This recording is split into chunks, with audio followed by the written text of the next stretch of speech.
Well, here we are in Reason, and now you'll be glad to know that everything comes in one box.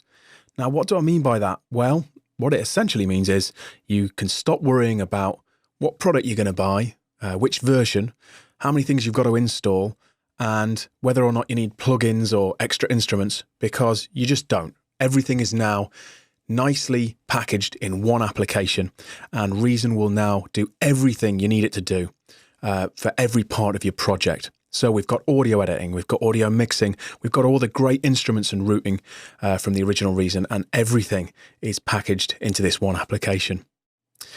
In this tutorial, I'm going to concentrate on Reason's mixing capabilities, and this includes the studio-grade console, some of the great M-Class devices, and the audio editing capabilities and the routing capabilities of the application. To do this, I'm going to use a project of mine, well, a remix of mine, that some of you may recognize. I'll start it playing. And it's a remix that I actually completed in a 7-part tutorial on The Hub, which is our online magazine. And it's a remix of a guy called Church Williams. Now, Church is a great friend of Mac Pro Video, and he's kindly let us use the track. You can check out his site here, and you can check out his music there, and even buy it and download it. So I'd strongly advise you go and check out Church's site. But in the meantime, we're going to look at his track and my remix that I did, and we're going to look at, how we can polish it and mix it, because these are the dry files from Logic that I used, and you can hear that the levels are a little bit all over the shop, and there's no effects on anything.